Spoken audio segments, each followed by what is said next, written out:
This is Murali Sundaram, your happiness coach. Have you any day walked into a gate like this? Okay.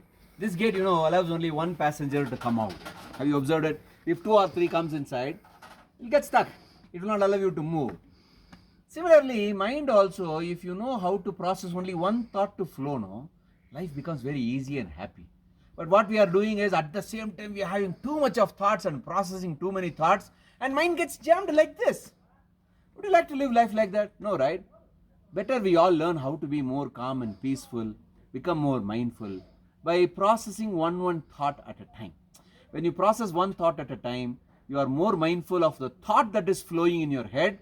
So you will know whether you will make a decision whether to take charge of the thought or you let go of the thought, right?